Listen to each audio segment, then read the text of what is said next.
Hello everyone, welcome to lecture number 15 of Unit 4 Chemical Bonding and Molecular Structure. Today we will discuss about our 4.4 topic.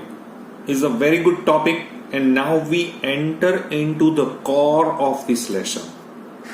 It's called as in the valence shell electron pair repulsion theory. Once again, valence shell electron pair repulsion theory.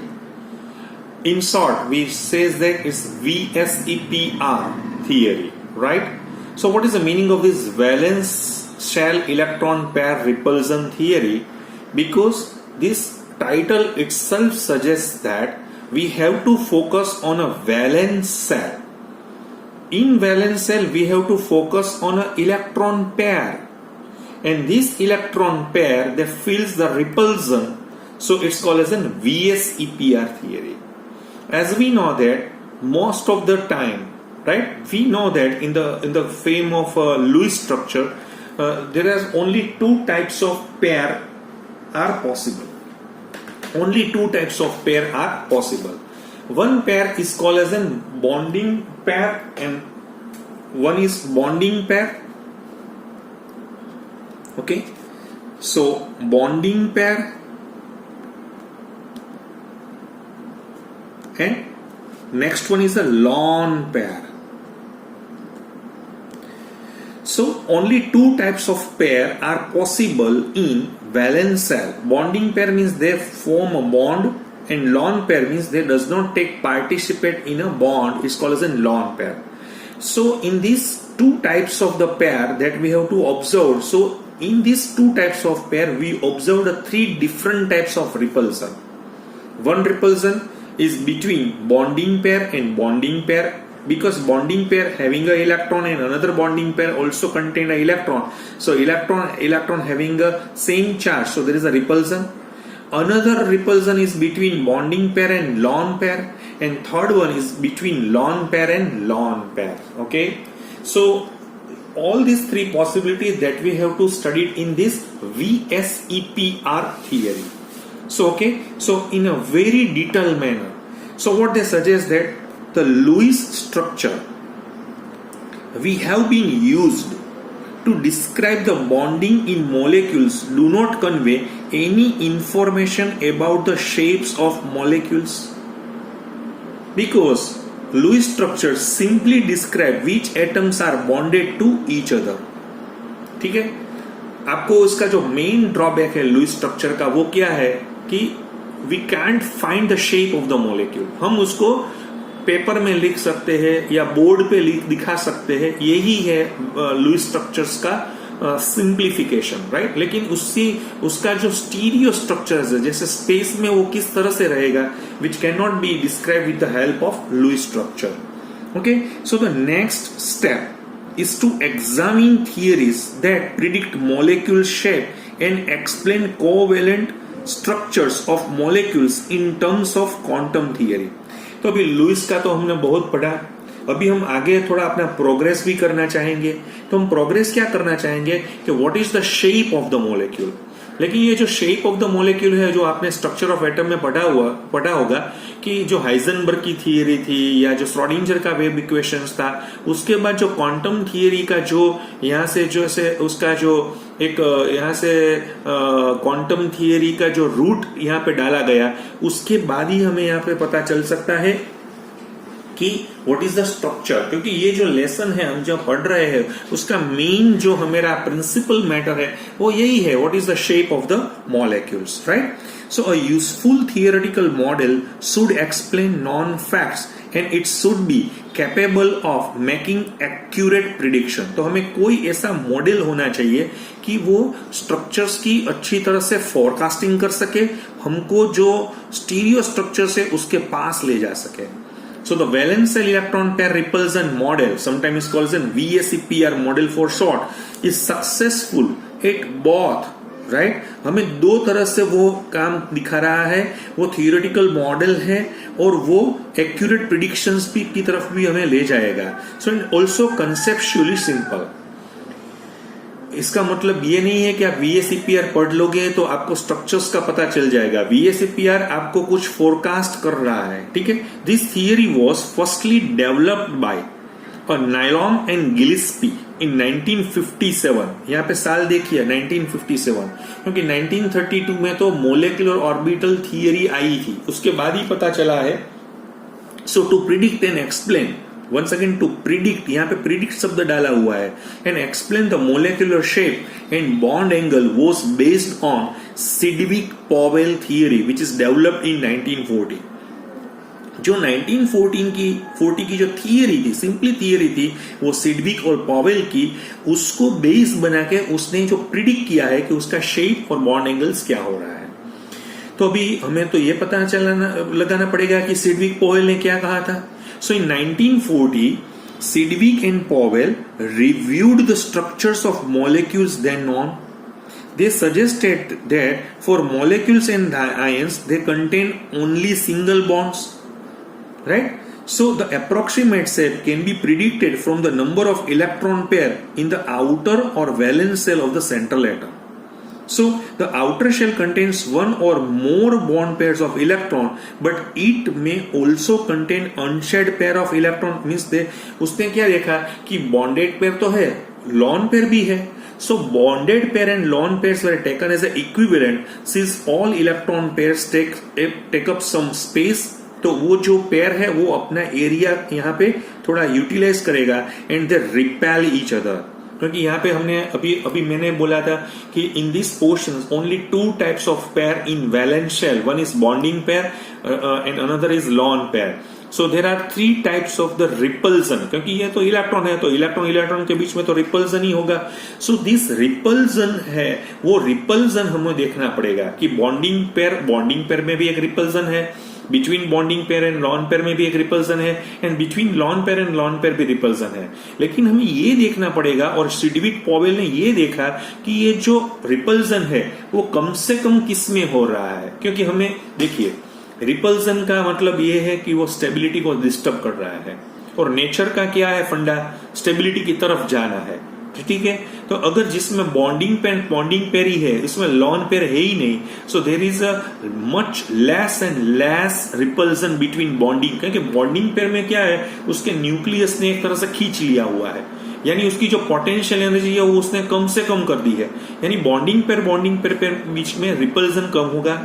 Okay, next bonding pair and lone pair है, तो उसमें थोड़ा repulsion बढ़ेगा compare to bonding pair, क्योंकि lone pair है ना, उसको एक ही न्यूक्लियस पकड़ रहा है, दूसरे का न्यूक्लियस उसको डिस्टर्ब पकड़ नहीं सकता है, ठीक है. तो उसका लॉन पेयर है ना, वो वाइब्रेटिंग मोड पे है, तो उसका जो एक रिपल्सन लगेगा, और तो आपको पता चल ही गया होगा, तो लॉन पेयर में तो बहुत ज्यादा रिपल्सन हो सकता है. So उसने क्या कहा, repulsion is minimized if the electron pair are oriented in space as far apart as possible. तो उसने ये दिखाया हुआ है कि जो लॉन पेयर के बीच में इतना बड़ा रिपल्सन हो रहा है कि वो हो सके ना तो अपने से दूर ही रखने का वो नेचर लगाएगा. फिर लॉन पेयर बॉन्डिंग पेयर में भी रिपल्सन है, लेकिन वो लॉन पेयर जैसा रिपल्सन नहीं है, तो वो थोड़े नजदीक आ सकते हैं, बहुत नजदीक नहीं आ सकते, क्योंकि इसमें रिपल्सन है. और bonding pair they having a very good, इसमें भी रिपल्सन तो है, लेकिन compare to lone pair bonding pair and lone pair they face a minimise repulsion, तो वो ज्यादा नजदीक आ सकता है. So repulsion is minimized if the electron pairs are oriented in space as far apart as possible.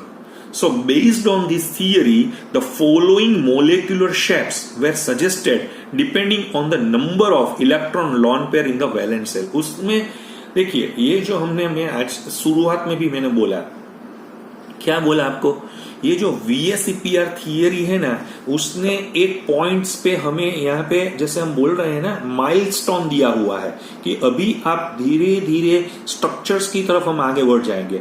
अभी ये lecture के बाद हम ये जो लेसन है ना, उसके बिल्कुल कोर जो पोर्शन है वहां पे हम चले जाएंगे, क्योंकि ज्यादा से ज्यादा आपको जो क्वेश्चंस आंसर है, शेप ऑफ द मॉलिक्यूल्स है, बॉन्ड एंगल्स है, राइट, स्टेबिलिटी है, जो भी है वो अभी नेक्स्ट पोर्शन से यह दिखाया जाएगा, लेकिन उसकी जो शुरुआत है वो यहाँ ये थियरी से हो रही है।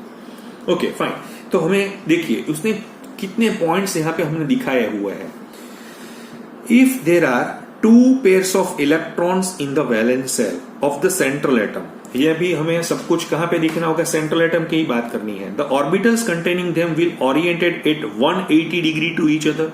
जैसे देखिए मैं आपको यहाँ पे दिखा रहा हूं कि मेरे पास एक सेंट्रल एटम है। देखिए मैं यहाँ पे एक सेंट्रल एटम आपको दिखा रहा हूं।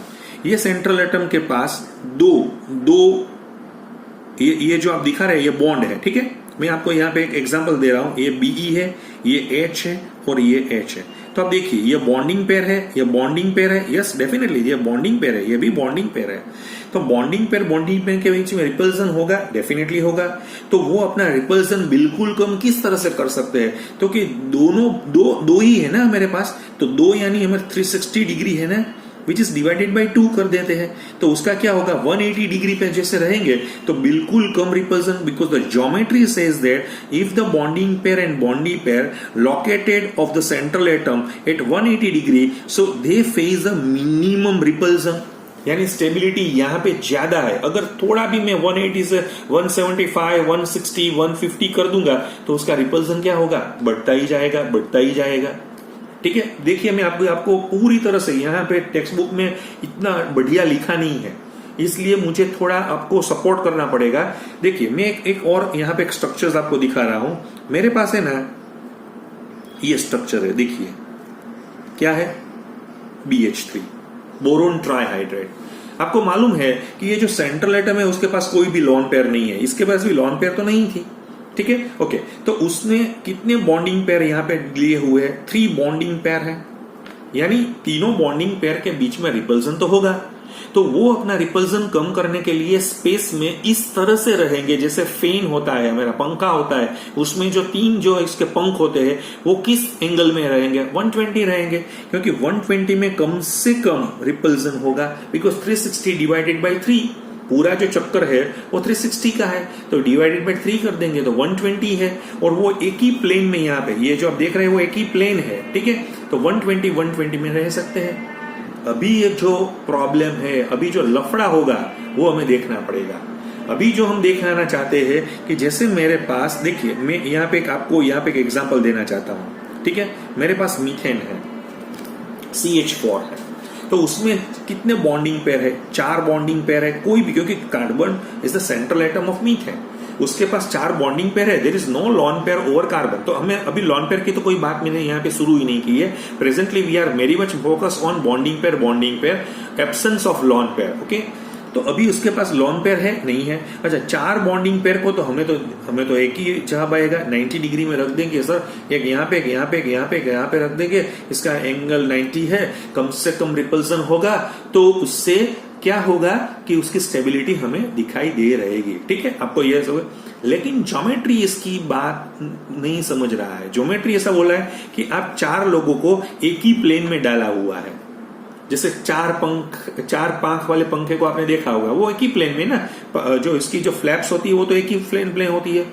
लेकिन यहां पे कहानी में थोड़ा ट्विस्ट आ रहा है। वो क्या आ रहा है, देखिए अभी देखिए, ये जो मैंने अभी बोला था, वो जो BH3 वाला मैंने आपको दिखाया था, ये बोरोन है, ये 3 हाइड्रोजन है, देखिए सेंट्रल एटम में, ये बॉन्डिंग पेयर इलेक्ट्रॉन है, right, it's a covalent bond.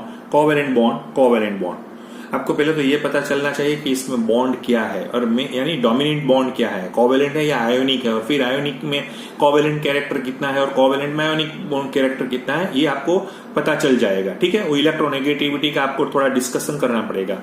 तो अभी जो मैं यहाँ पे आपको दिखा रहा हूं, वो जो मैंने यहाँ पे आपको यहाँ पे समझाया हुआ है, तो मैं आपको यही समझा रहा हूं कि आप देखिए इसमें से कौन सा बॉन्ड किस तरह से यहाँ पे जुड़ना चाहता है। अगर 3 लोगों को तो मैंने यहाँ पे दिखाया हुआ है, जैसे मैं कई बार कहीं बच्चे को ऐसा भी एग्जाम्पल्स है वो मैं देना चाहता हूं, वो एग्जाम्पल्स इस तरह से भी, जैसे मेरे पास ये बॉन्ड है, देखिए यहाँ पे तो एक ही बॉन्ड है ना, तो there is only 1 bonded pair है, ये हाइड्रोजन है, तो इसमें तो कोई बॉन्ड एंगल ही नहीं होगा। बॉन्ड एंगल कब होगा? मोर देन वन बॉन्ड हो सकता है तो ही बॉन्ड एंगल हो सकता है। जैसे मैं यहाँ पे एक और, यहाँ पे मैं देखिए, यहाँ पे मैं एक और लगा दूंगा, दो बॉन्ड हो गए तो उसको 180 में रखना पड़ेगा और वो लीनियर शेप में ही रहेगा। ये जो मैंने दिखाया हुआ है, ये आपको दिखाया हुआ है, वो BH3 का शेप है। देखिए इसमें 120, 120, 120 इस तरह से है, क्योंकि ये बोरॉन है ना, हमारा लॉन पेयर नहीं रख रहा है, यहाँ पे लॉन पेयर नहीं है। अब देखिए बराबर, ठीक है। अभी देखिए ये जो मैंने दिखाया हुआ है वो मीथेन है, देखिए CH4 है, मीथेन है।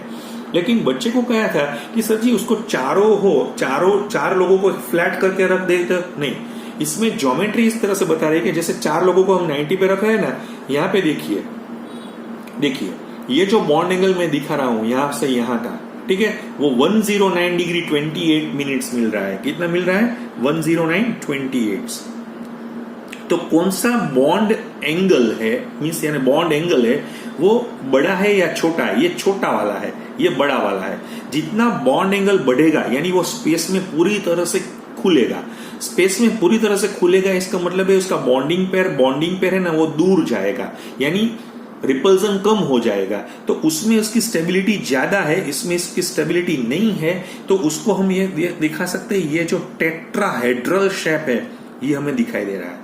अभी देखिए मैं आपको बार बार एक ही बात बता रहा हूं कि अभी मेरे सेंट्रल एटम के पास कोई भी लॉन पेयर नहीं है, simply my molecules containing only and only bonding pair. तो हम उसको किस तरह से रख सकते हैं, मैं उसके बारे में आपको बात यहाँ पे करना चाहता हूं। मैं मॉडल से ही आपको समझाऊंगा जितना हो सके, क्योंकि अभी मैं लाइव आपको नहीं मिल रहा हूं, ठीक है। लाइव मिलेगा तो आपको, तो मैं पूरी तरह से मैं आपको यहाँ पे, जैसे मैं कह सकता हूं कि मैं अपना पूरा जोर है वो आपको लाइव में दिखाऊंगा। लेकिन अभी भी हम जिस तरह से वर्चुअली मिल रहा है, तो मेरी जो एक जिम्मेदारी यहाँ पे है कि आपको अच्छी तरह से यहाँ से आपको वर्चुअल कैसे समझाया जाए, ठीक है। तो आप देखिए यहां पे मैंने क्या लिखा हुआ था, if there are two pairs of electron in the valence shell of the central atom, the orbitals containing them will oriented at 180 to each other. It follows if these orbitals overlap with orbitals from other atoms to form bonds, then the molecule formed will be linear. तो मैंने वो तो आपको linear का तो मैंने बता दिया, ठीक है। अभी मैं देखिए, if there are 3 electron pairs on the central atom, मैंने वो जो 3 वाला यहाँ पे आपको दिखाया, ये 3 वाला है, देखिए आप, राइट। तो क्या होगा, they will be at 120 degree each other giving a plane. ये देखिए आप, यहाँ पे प्लेन है ना पूरा, देखिए ये बुक पे ही पड़ा हुआ है, तो ये प्लेन है। देखिए मैं यहाँ पे घुमा रहा हूँ तो आपको पता चल गया है कि ये बिल्कुल प्लेन पे ये घूम रहा है, ठीक है। तो वो जो मुझे दिखा रहा है तो प्लेन है, और दूसरा जो आप देखिए इसको जोड़ देंगे तो ट्राइंगुलर है, राइट। वो ट्राइंगुलर वो शेप है वो बना देगा। सो उसका जो प्लेन ट्राइंगुलर शेप मिलेगा। चलो ठीक है, इसका 3 वाला तो हमें पता चल गया। अभी मैंने वो 4 वाला आपको बताया था, तो उसमें क्या लिखा हुआ है, 4 electron pairs, mind well, no lone pair, okay. The angle is 109.5 degree and the shape is tetrahedral. देखिए हमें तो 90 का पता चला था, नहीं, इस तरह से 4 बॉन्डिंग पेयर स्पेस में रह सकते हैं। ज्योमेट्री ऐसी कुछ बता रहा है। ये देखिए 3 लोग हैं ना, 3 लोग, वो एक प्लेन पे है, लेकिन चौथा प्लेन के बाहर चला गया है, ठीक है। अभी कभी भी रखेंगे चौथा प्लेन के बाहर ही चला जाएगा, तो इसलिए उसको क्या बोला है, मैंने इसका शेप क्या किया हुआ है, टेट्राहेड्रल शेप है, और उसका एंगल क्या है 10.5। उसका वो उसने 109 डिग्री 30 मिनट्स का है, लेकिन एक्चुअली है 109 डिग्री 28 मिनट्स का एंगल यहाँ पे लगाया हुआ है। चलो अभी 5 वाला आएगा तो क्या करेंगे। देखिए मेरे पास 5 लोग आ रहे हैं, जैसे मेरे पास यहाँ पे फॉस्फोरस है। देखिए मैं अभी आपके बात कर रहा हूं पेंटाक्लोराइड की, तो एक क्लोरीन, दूसरा क्लोरीन, तीसरा क्लोरीन, चौथा क्लोरीन, 5वां क्लोरीन, ये 5 क्लोरीन है। हम इस तरह से अरेंज कर सकते हैं, लेकिन आपको यहाँ पे दिखाई नहीं दे रहा है कि किस तरह से अरेंज हो रहे हैं। इसमें ये जो 3 लोग है वो उसने एक प्लेन में है, ये ऊपर है और ये नीचे मैंने डाला हुआ है।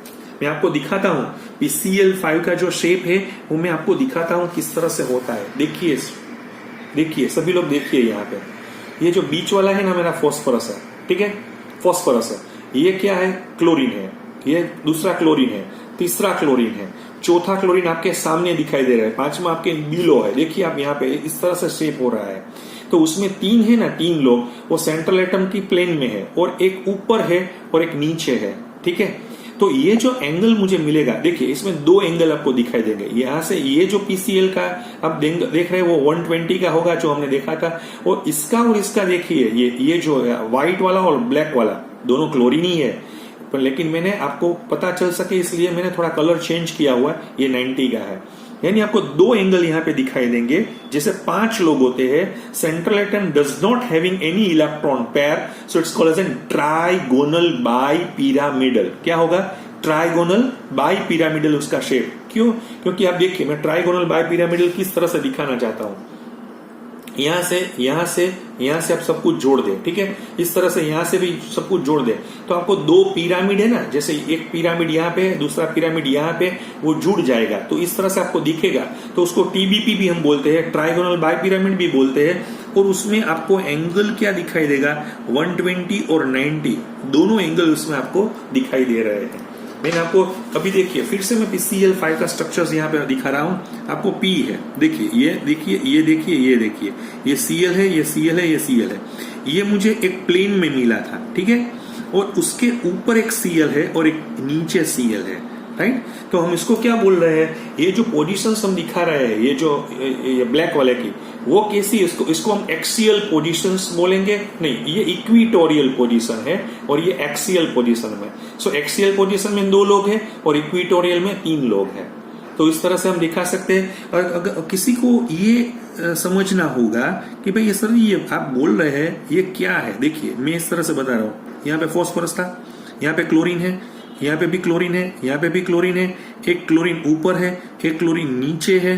तो ये जो शेप आपको मिल रहा है वो है ट्राइगोनल। इसको हम क्या बोलते हैं? ट्राइगोनल बाई पिरामिडल शेप है, trigonal bi pyramidal shape. They having 2 different types of angle, 120 and 90। यहाँ का जो एंगल है वो 120 मिलेगा और यहाँ का 90। ये जो पोजीशन आप देख रहे हैं यहाँ पे वो एक्सियल पोजीशन है। क्या है? एक्सियल पोजीशन है। और ये जो आप देख रहे हैं वो इक्विटोरियल पोजीशंस पे बढ़े हुए हैं, ठीक है। तो अभी क्वेश्चन होगा सर जी अगर 6 बॉन्ड हो तो हम क्या करेंगे? अभी तो नेक्स्ट क्वेश्चन से मेरा ये भी आएगा। देखिए ये मेरे पास एक एग्जांपल है, आपको मैं एग्जांपल्स देना चाहता हूं। वो है मेरे पास सेंट्रल एटम, देखिए सल्फर है और उसके साथ 6 फ्लोरीन जुड़े हुए। तो किस तरह से जुड़ेंगे एक देखिए आप, यहाँ पे भी फ्लोरीन है, यहाँ पे भी फ्लोरीन है, फ्लोरीन। ये जो 4 लोग आप देख रहे हैं वो एक प्लेन में है, एक फ्लोरीन ऊपर है और एक फ्लोरीन नीचे है, ठीक है। This is the best angle, ठीक है। तो आप देखिए जिसको आप अब हम सभी को जुड़ेंगे ना, जैसे मैं यहाँ पे ये भी जोड़ देता हूं, ये भी जोड़ देता हूं, तो मुझे इसका जो शेप है ना वो ऑक्टाहेड्रल दिखेगा, ऑक्टाहेड्रल, ठीक है। 8 जैसे देखिए मैं यहाँ पे आपको ऑक्टाहेड्रल का एक शेप भी दिखाना चाहता हूं।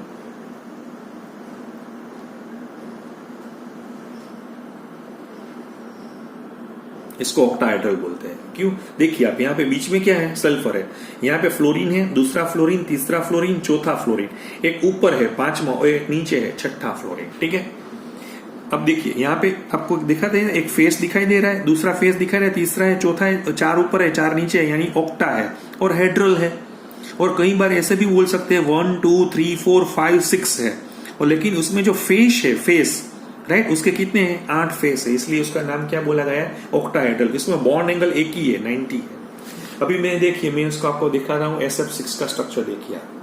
ये मैंने SF6 का मैंने स्ट्रक्चर्स दिखाया हुआ है, ठीक है। ये बीच वाला सल्फर है। अब देखिए ये जो 4 लोग, मैंने जो 4 अभी अपनी फिंगर्स रखी हुई है वो एक प्लेन में है, एक आपके सामने दिखाई दे रहा है और एक बिल्कुल नीचे है, ठीक है। अगर हम उसको उल्टा कर देंगे तो वही स्थिति आ जाएगी। तो ये 4 लोग और एक 5वां और 6ठा। यहाँ पे भी आप एंगल देखिए 90 है, यहाँ पे भी 90 है, यहाँ पे भी देखिए 90 है, सभी जगह 90 का बॉन्ड एंगल आपको दिखाई देगा। तो ये SF6 का मैंने स्ट्रक्चर्स है वो यहाँ पे मैंने लिया हुआ है। तो मैंने अभी मैं कितनी बात की थी? मैंने 2 की बात की थी, 3 की बात की, 4 की 5 की बात की, 6 की बात की। तो उसका शेप क्या आ गया? ऑक्टाहेड्रल। अभी हम आगे बढ़ेंगे। The theory is based on the fact that valence electrons are involving in bonding, right? The bond formation results when a valence electron pair holds the bonding atoms together. So in case of polyatomic molecules, the number of electron pairs between the central atom and the surrounding atom is more than 1, and electrostatic repulsive force come into the play between them, the different electronic pair orient themselves in manner to minimize these repulsive interactions. So the molecule ultimately assumes a geometry where the distance between the electron pair is maximum and the electrostatic repulsion minimum. तो इसमें 2 लोगों को मुझे रखना है, 3 लोगों को रखना है, 4 लोगों को मुझे रखना है, 5 लोगों को रखना है, 6 लोगों को रखना है, तो वो बॉन्डिंग इलेक्ट्रॉन पेयर ही इस तरह से अपना स्पेस में रहेगी कि उसके बीच में रिपल्सन कम से कम हो सकता है, यानी स्टेबिलिटी ज्यादा हो सकती है. ठीक है. फिर जो नाइलॉन और गिलिस्पी है उसने क्या किया, वो took into the considerations the difference in behaviour of the bonding and non bonding. अभी उसने एक और नया पोर्शन जो सिडविक पोवेल का जो है था ना, उसने सिर्फ बॉन्डिंग पेयर के बीच में ही बात की थी. लेकिन जो नाइलम और गिलिस्पी है उसने क्या किया, the difference in behaviour of the bonding and non bonding electron pairs to the further enhance the VSEPR model in 1957. अब उसने लॉन पेयर भी डाला हुआ है, क्योंकि अभी आपके सेंट्रल पेयर में लॉन पेयर है, तो वो क्या कुछ करेगा. तो the shape of the molecule, जो शेप है ना, बिल्कुल आप एक बार फिर से क्लियर कर दीजिए.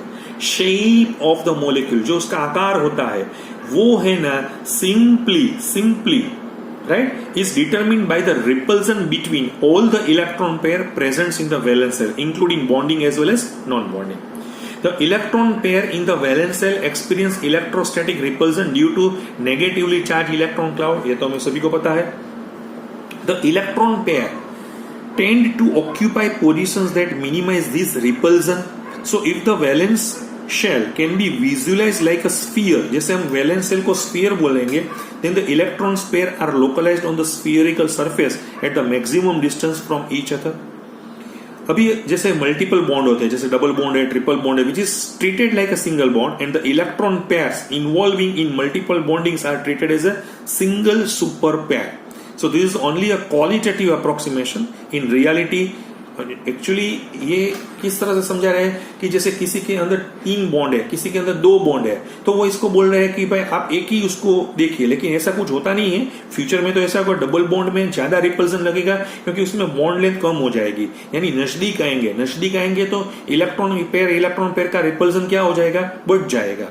राइट. तो जो डबल बॉन्ड है उसको वो मोर स्पेस चाहिए सिंगल बॉन्ड से ज्यादा. ठीक है. तो डबल बॉन्ड का जो रिपल्सन है वो ज्यादा है, डबल बॉन्ड सिंगल बॉन्ड का रिपल्सन कम है, और सिंगल बॉन्ड का रिपल्सन तो बिल्कुल कम है. इस तरह से भी हम देख सकते हैं.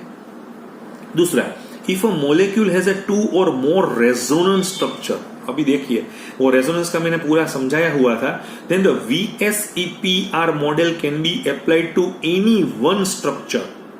Formal charges are not included in the representation. अब जैसे ओजोन का 2 स्ट्रक्चर्स है, SO2 का 2 स्ट्रक्चर था, हमने बताया था, कार्बन डाइऑक्साइड का 3 स्ट्रक्चर हमने बताया था. तो then the VSEPR model can be applied to any one structure. कोई एक के लिए आप लगा सकते हैं. The magnitude of repulsion between bonding pairs of electrons depends on the electronegativity difference between the central atom and the other atom. ये बहुत बढ़िया पॉइंट है.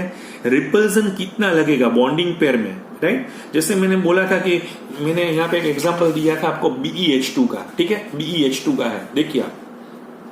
तो बेरिलियम है ना, इसकी इलेक्ट्रोनेगेटिविटी की वैल्यू 2 है और इसकी 2.1 है, यानी बहुत डिफरेंस ही नहीं है. लेकिन जैसे मैं यहाँ पे क्लोरीन लगा देता हूं तो इसका डिफरेंस क्या हो जाएगा, बढ़िया हो जाएगा. तो रिपल्सन ज्यादा हो जाएगा, फिर भी 180 पे तो रहेगा. ठीक है. तो आपको ये भी देखना है कि the magnitude of the repulsion between bonding pairs of electron depends on the electronegativity difference between the central atom and the other atom. A lone pair means non-bonded electron pair of electron takes up more space around the central atom than a bond pair. So since the lone pair is attracted to one nucleus while the bond pair is shared by the 2 nucleus. मैंने अभी बोला कि जैसे मैं यहाँ पे एक example देना चाहता हूँ. देखिए मैं यहाँ पे मैंने आपको एक एग्जांपल दिया हुआ है. देखिए यहाँ पे आपको दिखाई दे रहा है, ये ना 3 हाइड्रोजन है, ये अमोनिया का स्ट्रक्चर्स मैंने दिया हुआ है. देखिए अभी एक लॉन पेयर भी है, तो इसके पास कितने लोग हैं, 4 लोग हैं. 4 लोग को रखने के लिए तो मुझे 10928 पे ही जाना पड़ेगा. यहाँ पे आप कई बच्चे ऐसा सर जी 3 ही बॉन्ड है ना, ये तो इलेक्ट्रॉन पेयर है. लेकिन electron pair, non bonded electron pair is a part of the system. तो वो, लेकिन यहाँ जो बॉन्डिंग पेयर का रिपल्सन है उससे ज्यादा तो ये अपना रिपल्सन यहाँ पे लगाएगा। किसके ऊपर? क्योंकि ये तो इसको कोई जुड़ा हुआ नहीं है। यहाँ तो क्या है, दोनों न्यूक्लियस है, दो न्यूक्लियस है, वो खींचा रख, यहाँ का बॉन्ड के इलेक्ट्रॉन को खींच रहे हैं, लेकिन इसका नहीं, तो वो है ना सभी को डिस्टर्ब करेगा, यानी उसके शेप को थोड़ा डिस्टॉर्ट करने की कोशिश है वो यहाँ पे हो सकती है। देखिए मैं दूसरा आपको दिखा रहा हूं, ये देखिए क्या हुआ, इट्स अ वाटर है, देखिए पानी का मॉलिक्यूल्स मैंने दिखाया हुआ है, ठीक है। यहाँ पे ये बॉन्डिंग पेयर है, ये भी बॉन्डिंग पेयर है, लेकिन ये दो लॉन पेयर है। तो लॉन पेयर में तो देखिए यहाँ पे कितने, यहाँ पे बॉन्डिंग पेयर भी है, बॉन्डिंग पेयर लॉन पेयर भी है, और लॉन पेयर पे, लेकिन लॉन पेयर में इतना बड़ा रिपल्सन दिखाई देगा, क्योंकि ये तो पूरी तरह से अपना जो यहाँ पे आ जाएगा तो बहुत रिपल्सन हो जाएगा, फिर यहाँ पे चला जाएगा तो यहाँ से रिपल्सन हो सकता है, इसलिए वो थोड़ा शेप को है ना वो डिस्टर्ब कर रहा है। So a lone pair of electron takes up more space around the central atom than a bond pair, since the lone pair is attracted to one nucleus while the bond pair is shared by two nucleus. So it follows that repulsion between two lone pairs is greater than the repulsion between a lone pair and a bonded pair. तो आपको इस तरह से भी दिखाई दे रहा है। देखिए मैं आपको यहाँ पे क्या समझा रहा हूँ, अब देखिए मैं ये जो पॉइंट्स है आपको बहुत अच्छी तरह से, जो मेरी जो ये बुक है, मैंने आपको पहले भी बोला था कि जो यहाँ पूरे इंटरनेशनल लेवल की जो बुक है मैं आपको ये दिखा रहा हूँ, ठीक है, जो इसमें जो केमिकल बॉन्डिंग पढ़ाया हुआ है, क्योंकि ये जो वर्ल्ड क्लास साइंटिस्ट है, ऑथर है जेडी ली, राइट, आपने नाम कई बार सुना होगा, मुझे पता नहीं है आपने नाम सुना है या नहीं सुना है, ठीक है। तो ये जो बुक मैं आपको यहाँ पे दिखा रहा हूँ वो है जेडी ली, सोलोमन और फ्राइल की बुक्स में आपको दिखा रहा हूँ। तो आपको पूरी तरह से पता चल जाएगा कि lone pair and bonded pair while in turns is greater than the repulsion between two bond pairs. So thus the presence of lone pairs on the central atom causes slight distortion of the bond angles from जो bond angle होना चाहिए ना, जैसे मैंने अभी आपको यहाँ पे दिखाया था, क्या दिखाया था, देखिए आप, मैंने ये स्ट्रक्चर्स दिखाया था अमोनिया का।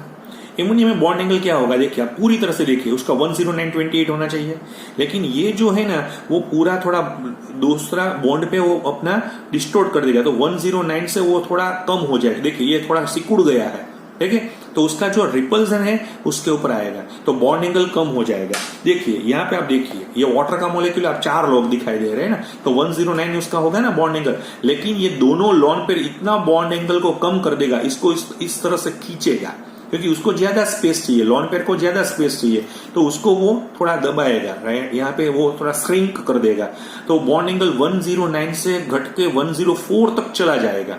ये जो मैंने अभी देखा था 109 से 107 तक चला जाएगा। So slight distortions of the bond angles from the ideal shape. So if the angle between a lone pair, the central atom and bond pair is increased, it follows that the actual bond angle. So मैंने पहले ही बोला था lone pair के बीच में repulsion ज्यादा है, lone pair bond pair में कम है, और bond pair में बिल्कुल कम रिपल्सन है। Sometimes ये बहुत बढ़िया पॉइंट्स है, ये जो आपकी बुक में नहीं डाला हुआ है। Sometimes the lone pair may be transferred from filled shell of an atom to unfilled shells of the adjacent bonded atom. यहाँ पे क्या होगा, जैसे मैं यहाँ पे एक एग्जांपल्स दिखा रहा हूं, देखिए, ठीक है, ये BH3 का मैंने अभी देखिए, ये BCl3 का एग्जांपल है। BCl, यहाँ क्लोरीन है, यहाँ पे क्लोरीन है, यहाँ पे ये बोरोन है, उसका ऑक्टेट हो गया नहीं 6 है, इसके पास वैलेंस इलेक्ट्रॉन में मिस और उसकी ऑर्बिट में थोड़ी जगह है, तो क्लोरीन अपना जो लॉन पेयर है ना वो इस जगह में शिफ्ट भी कर सकता है, ठीक है, तो उसको हम बैक बॉन्डिंग बोलेंगे। क्या बोलेंगे, back bonding. Back bonding is a very good point, आपकी बुक में नहीं डाला हुआ है, ठीक है, लेकिन JEE और नीट की एग्जाम में बैक बॉन्डिंग का कॉन्सेप्ट आएगा। ऑर्गेनिक में भी एक बैक बॉन्डिंग का मैं कॉन्सेप्ट आपको बताऊंगा, ठीक है, बनाना बॉन्डिंग भी उसको कभी बार बोल सकते हैं। So sometimes the lone pair may be transferred from filled shell of an electron to unfilled shell of the adjacent bonded atom. So this phenomena of transferring electron is known as a back bonding. Next lecture में क्या करूंगा, in view of the fact that the presence of lone pair can be considerably affect the geometry of the molecule, we can apply VSEPR theory to study the shape of molecules in 2 categories. पहली category क्या है, molecules which do not have a lone pair of electron, अगर है ही नहीं तो कोई repulsion नहीं होगा, यानी बॉन्ड एंगल पहला जो है वही रहेगा। लेकिन दूसरे में molecules which have one or more lone pair of electron on the central atom, तो उसका बॉन्ड एंगल क्या करेगा, वो कंप्रेस कर देगा, स्लाइट डिस्टॉर्शंस करेगा बॉन्ड एंगल में, तो उसके जो आइडियल शेप में भी थोड़ा डिस्टॉर्शंस हमें दिखाई दे रहा है। लेकिन मैं आपको बार बार यही जगह पे आपको मैं इन्फॉर्म कर रहा हूं, देखिए, keeping the central atom, if the electronegativity of the surrounding atom is increasing, the bond angle will decrease, provide no other factors like size, back bonding play any role. Keeping the surrounding atom same, if the electronegativity of the central atom increase, the bond angle increase. ठीक है, तो आज हम यहीं पे रुकेंगे। इसका मैं फोटोग्राफ्स भी आपको यहाँ पे आपको देख लूंगा। आप ये मेरा लेक्चर खत्म हो जाने के बाद आप एक बार अपनी एनसीईआरटी का भी देखिए, एनसीईआरटी में कितना छोटा छोटा समझाया हुआ है और मैं उसका पूरा यहाँ पे आपको डिस्कस कर रहा हूँ। ठीक है, अगर कोई भी आपका सजेशंस हो या कोई भी आपको दिक्कत आ रही हो तो मैंने अपना व्हाट्सएप नंबर तो दिया हुआ है। कहीं आपके अच्छे अच्छे जो बच्चे हैं वो मुझे क्वेश्चंस भी मुझे पूछ रहे हैं और मैं भी उसको अपनी तरह से जितना भी सेटिस्फाइड हो सके मैं उसकी ट्राई कर रहा हूँ। Thank you very much.